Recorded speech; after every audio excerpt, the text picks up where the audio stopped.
Imagine you're trying to sleep 50,000 years ago. There is no locked door, no glass in the windows, no street lights outside, no alarm system, no police, no motion sensors, and definitely no neighbor who is going to hear a strange noise and call someone. There is just darkness. You are lying on the ground, probably beside a fire that is slowly turning into glowing coals. Around you are a few other people. Children are sleeping. Someone is breathing heavily. Someone else is awake, staring into the dark. And then you hear something outside. A branch snaps. You freeze. You don't know what it is. Maybe it's an animal. Maybe it's another group of humans. Maybe it's nothing. But you don't get up and investigate, because there are other people around you, and that might be the entire reason you are still alive. For most of human history, sleeping alone was an incredibly dangerous idea. Today, you can close your bedroom door, turn on a light, check your phone, and fall asleep without thinking about what is moving outside. Ancient humans didn't have that luxury. They had predators, rival groups, dangerous terrain, extreme weather, insects, and enemies that could approach while everyone was unconscious. So, why did humans sleep in groups? Was it simply because they liked being around each other? Or was sleeping together one of the most important survival technologies humans ever developed?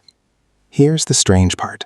We don't have a prehistoric security camera showing exactly how a group of Homo sapiens arranged themselves at night, but archaeology, anthropology, and the behavior of living hunter-gatherer societies give us clues.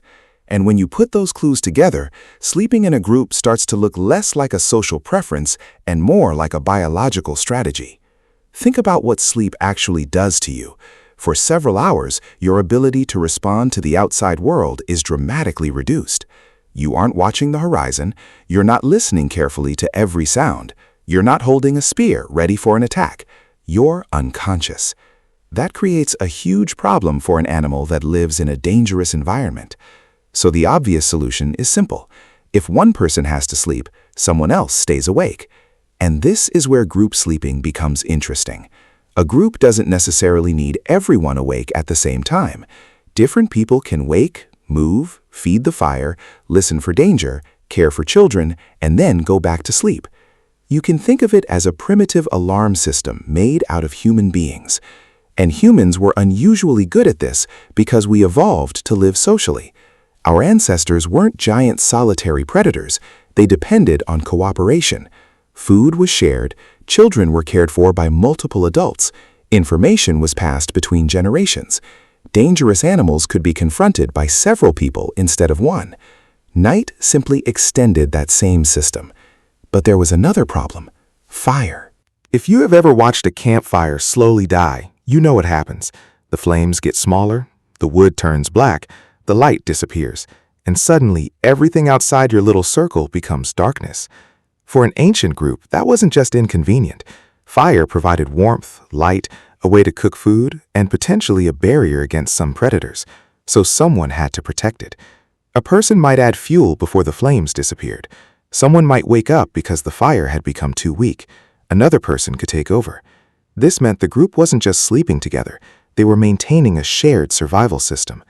And here's where modern humans often misunderstand ancient sleep. We imagine prehistoric people lying down at sunset and staying completely unconscious until sunrise. But human sleep may not always have worked that way. Anthropologists have studied contemporary hunter-gatherer communities that live without electric lighting in modern schedules. Their sleep patterns can be surprisingly flexible. People may go to bed at different times, wake at different times, and remain active during parts of the night. That matters because if different members of a group naturally sleep at different times, you don't need a formal night guard standing awake for 8 hours. You can have something much more efficient. Someone is awake, then they sleep. Someone else wakes, and the cycle continues. Not a watchtower, not a security camera, a rotating human network. But predators were only one reason to stay close. There was also cold. Your body loses heat while you sleep, and a human body is not built like a bear's. We don't have thick fur covering almost every part of us. We don't have enormous fat reserves designed specifically for months of winter. So when temperatures dropped, being close to another human body had a simple advantage: heat. And if you add fire, animal skins, bedding, and a sheltered location, you create something surprisingly sophisticated, a small human-made microclimate. The people in the middle are warmer, the people near the edge are more exposed. So sleeping arrangement itself could matter. And this creates a question: who sleeps in the middle? The answer isn't necessarily the strongest adult. Children would be especially vulnerable to cold and predators, so keeping them close to adults would make sense. Infants are also helpless. They cannot run away from danger, find food, or protect themselves. A sleeping group therefore doubles as a protective structure. The child isn't just near one parent. The child can potentially be surrounded by several people. And that matters, because raising a human baby is unusually expensive. Human children develop slowly compared with many other mammals. They need years of protection, food, teaching, and social support before they can survive independently. That means nighttime protection wasn't a minor issue. If a predator entered camp, an adult could respond. A sleeping child could not. So group sleeping may have helped turn a dangerous night into something slightly more manageable. But there's an even stranger possibility. Maybe humans didn't just sleep together because it was safer. Maybe sleeping together changed how humans evolved. Think about what happens when a group sleeps close together. You hear other people breathing. You feel movement. You smell smoke and bodies. You hear the fire crackling. You become familiar with the sounds of your group, and that familiarity could make the environment easier to interpret. A strange sound outside is different from the normal sounds of the people beside you. The brain doesn't need to consciously identify every noise. It learns patterns. This is important because sleep is not simply the brain turning off. Your sleeping brain continues to monitor the environment. Some sounds are ignored. Some wake you. A baby's cry wakes a parent. A familiar movement may not. A sudden unfamiliar sound can trigger an alert response. In a group, that means everyone doesn't have to react to every little noise. If a person wakes and hears nothing unusual, they can go back to sleep. If someone hears something genuinely threatening, their reaction can wake others. The group becomes a shared detection system. And there was another benefit. If something dangerous really did appear, numbers mattered. Imagine one sleeping human confronted by a large predator.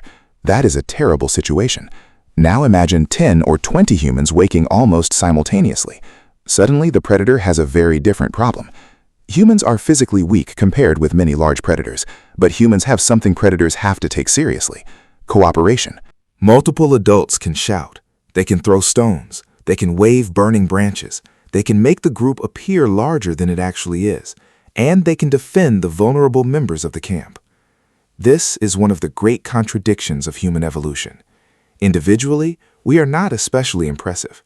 Together, we are terrifyingly effective. The same social intelligence that helped humans hunt large animals during the day could help them survive the night. But group sleeping wasn't always perfectly comfortable. Think about 20 people sleeping in one shelter. Someone moves, someone coughs, a baby cries, someone snores, smoke gets in your eyes, the ground is hard, there are insects, there is heat from the fire, and somebody probably smells terrible. So why tolerate all of that? Because comfort wasn't the only calculation, survival was.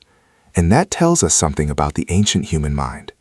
The goal wasn't necessarily to create perfect sleep, it was to create safe enough sleep. That distinction matters. Modern life has allowed us to separate sleep from most survival concerns.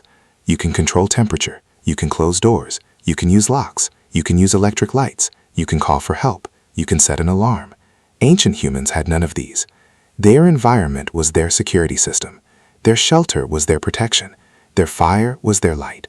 And their group was their alarm. But there is another clue hiding in the way humans behave today. Look at how many people still dislike sleeping completely alone. Some people need a partner beside them. Some children are afraid of sleeping in a dark room. Some people feel uneasy in an unfamiliar house at night. And when something goes wrong, one of the first instincts many people have is to find another person. Of course, modern fear doesn't prove exactly how prehistoric humans slept, but it does reveal something interesting. The human brain is deeply social. Being near trusted people can change how safe an environment feels, and that may have very old roots. Now imagine the opposite. You're alone. The fire is almost out. The wind is pushing through the shelter. You hear movement beyond the entrance. You don't know whether it's a hyena, a leopard, another human, or a harmless animal walking through the darkness. And there is nobody beside you. You would probably sleep very differently. You'd wake at every sound. You'd spend energy staying alert. And every hour spent awake is energy your body isn't using for recovery. That creates a hidden advantage for groups. When the environment is dangerous, cooperation doesn't just help you fight, it lets you sleep. And sleep is itself a survival requirement. Your brain needs it. Your immune system needs it. Your memory needs it. Your body needs time to repair itself. So the group isn't simply protecting you while you're asleep. It is helping you get the sleep necessary to survive another day. And that creates a fascinating feedback loop. The safer the group makes nighttime, the better individuals can sleep. The better individuals sleep, the better they can hunt, track, make tools, care for children, and defend the group the next day. So sleeping together could indirectly improve almost everything the group did. But perhaps the most important part wasn't physical protection, it was information. Imagine waking up in the middle of the night. An older hunter is awake beside the fire. You are young. You don't know why he is awake. Then you hear him whisper that something has been moving near the shelter. You listen. He tells you what kind of sound to watch for, which animals approach at night, which ones avoid fire, which tracks belong to predators, which noises are normal, which ones mean danger. This is how knowledge survives, not through books, not through schools, through people. And nighttime gave humans thousands upon thousands of opportunities to observe one another, teach one another, tell stories, and pass information across generations. The same fire that protected people from the darkness also created a place where knowledge could accumulate. So when you imagine an ancient group sleeping around a fire, don't picture a bunch of helpless people waiting for morning. Picture a living system. Somebody sleeping, somebody watching, somebody caring for a baby, somebody feeding the fire, somebody telling a story, somebody listening for movement outside. And slowly, throughout the night, those roles change. The group never completely switches off. It breathes, it listens, it wakes, it sleeps, and it protects itself. That's probably one of the biggest reasons humans survived for so long despite being physically vulnerable. We didn't need to become the strongest animal in the environment. We needed to stop being alone. Because alone, a sleeping human is easy to surprise. A group of sleeping humans is something completely different. And that may be the real reason ancient humans slept together. Not because they were afraid of the dark, because the darkness was genuinely dangerous. They slept together because survival didn't end when the sun went down. The predators were still there. The cold was still there. The fire still needed attention. The children still needed protection. And tomorrow's hunt still depended on getting enough rest tonight. So the ancient human sleeping beside you wasn't just your companion. They were your warmth, your alarm, your backup, your protection. And in a world without walls, locks, electricity, or emergency services, they were probably the closest thing you had to a security system. The strange thing is, thousands of generations later, the technology around us has completely changed. But one part of us hasn't. When the world feels dangerous, humans still look for other humans. And maybe that isn't weakness. Maybe it's one of the oldest survival instincts we have.